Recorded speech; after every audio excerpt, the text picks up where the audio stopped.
Good afternoon once more. Good day once more. I'm very sorry for the break in transmission.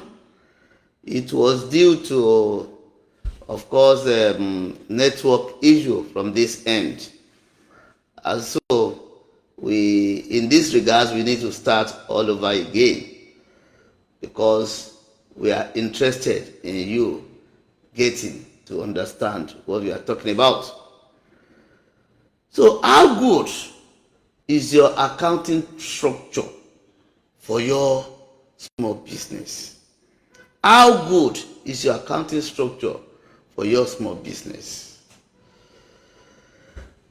Like I told you earlier,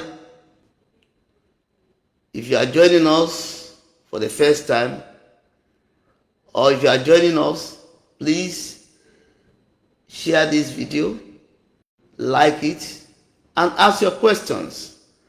Make your contributions by comments. And if you are joining us for the first time, please follow us. Follow us.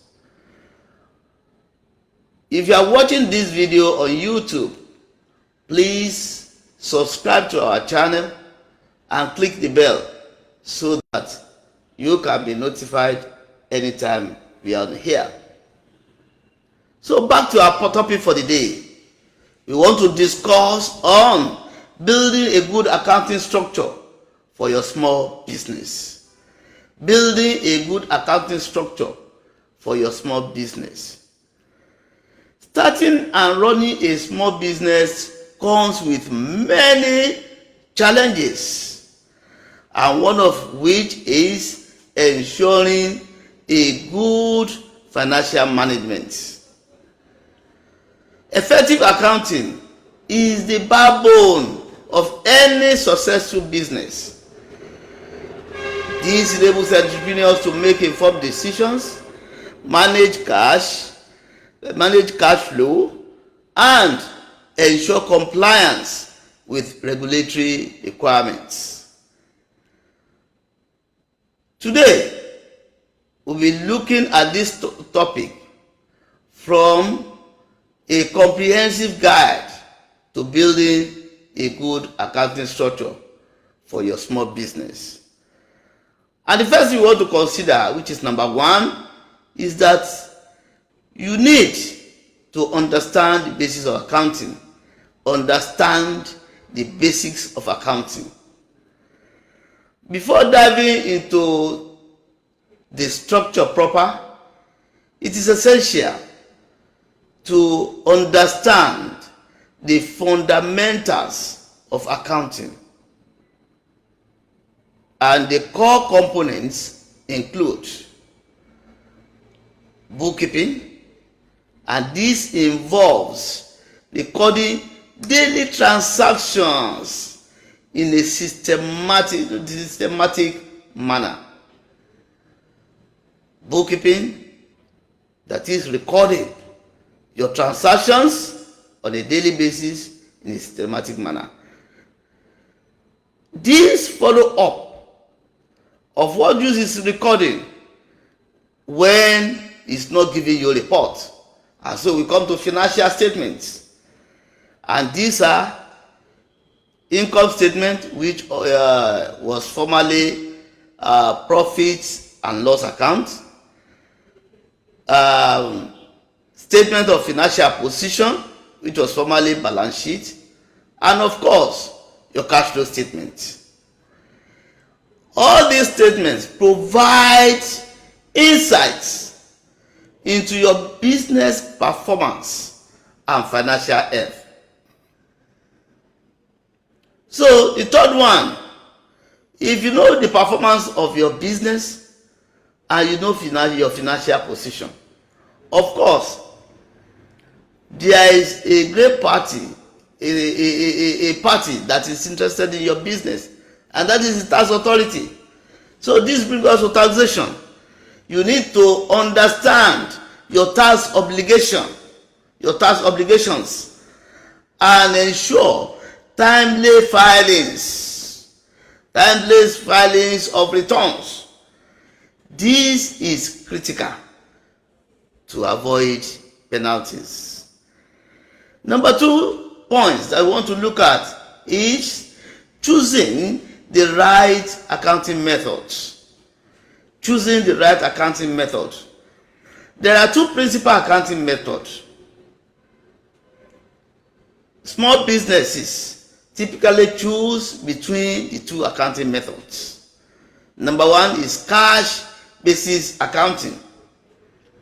And mostly this is good for those who collect money on cash basis and spend money on cash basis. Revenue are recorded. They are recorded when cash or money is received.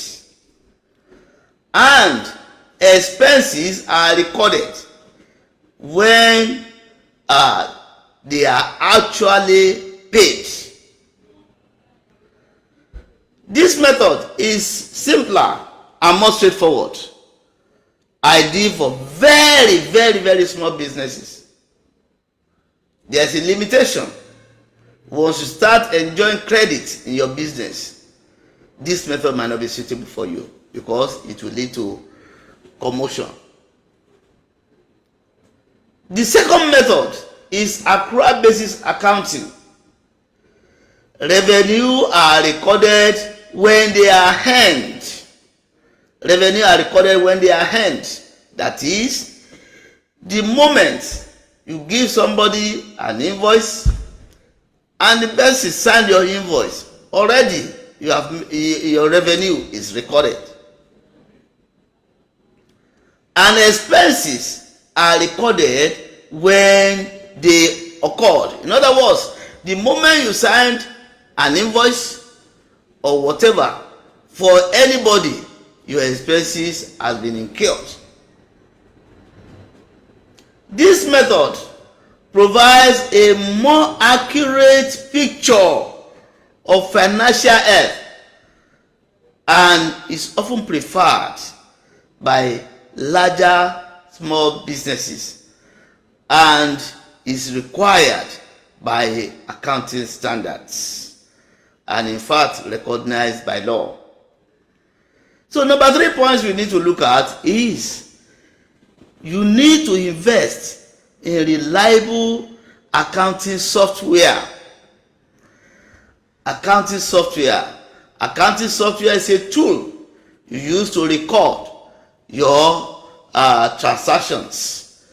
So modern accounting software can streamline financial management, can actually make financial management so easy for you.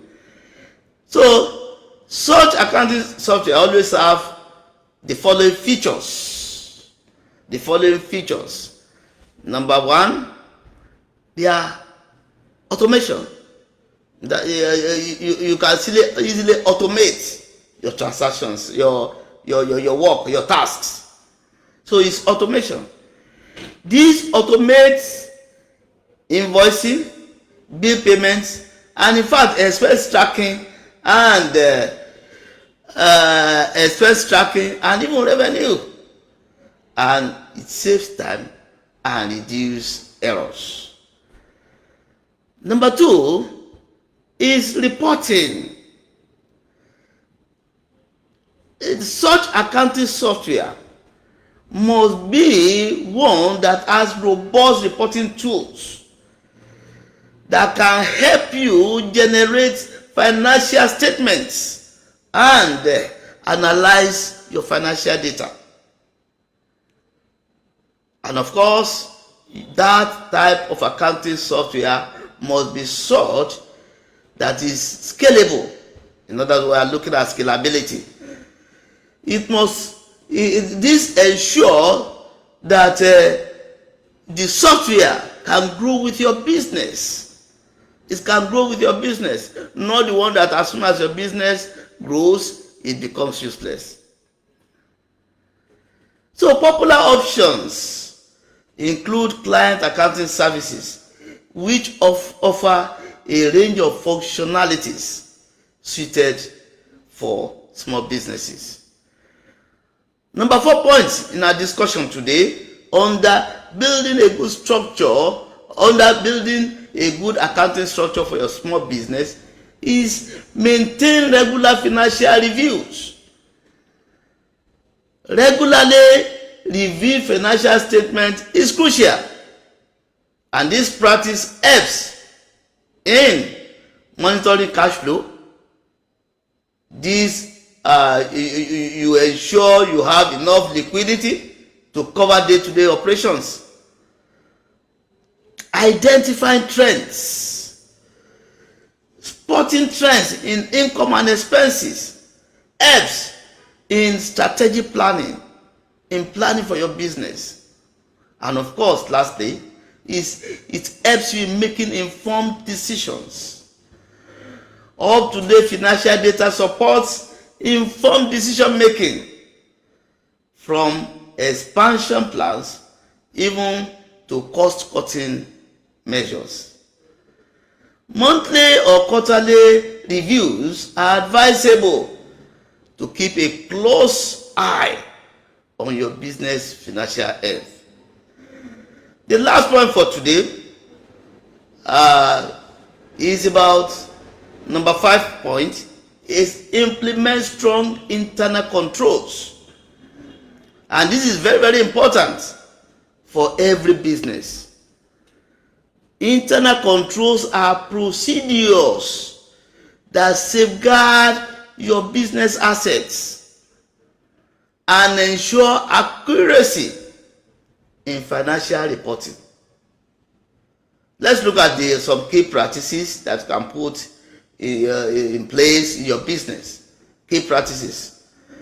We have segregation of duties. You need to divide responsibilities among different employees to prevent fraud and errors, to prevent them from colluding together to defraud you. Number 2 is authorization and controls. You need to implement approval processes for financial transactions. You need to know who and who are to approve, are to authorize and approve some financial transactions. And lastly here, which is number 3, you need to reconciliation. Reconciliation is very, very important. Regularly reconcile bank statements and financial reports to detect discrepancies early. Your money in the bank is in care of somebody, so you need to review your bank statements on monthly basis. And even some other accounts, your supplier's account, you need to reconcile them. So we have discussed 5 points, and I will stop here today so that we can actually understand this topic. Number 1, we said understand the basis of accounting. Number 2, we said choose the right accounting method. Number 3, invest in reliable accounting software. Number 4, maintain regular financial reviews. And lastly, implement strong internal controls. If this has given you a great insight into running your business, please help me to share this video, like it, and in fact, ask your questions, comment, and also if you are joining me for the first time, please follow me, and you will always have a nice time anytime we come on here. Let me just make it known to us in conclusion, in wrapping up, that building a solid, a good accounting structure for your business is foundational, and it's not something you just take for granted. It will save you money. It will put you in charge and in control of your business. Thank you for listening. Thank you for watching. I appreciate you, and I'm expecting your questions. I'm expecting your comments. Let's discuss. Let's see how we can do it so that we can push our business forward. Until I come your way next time, I say God bless you and cheers.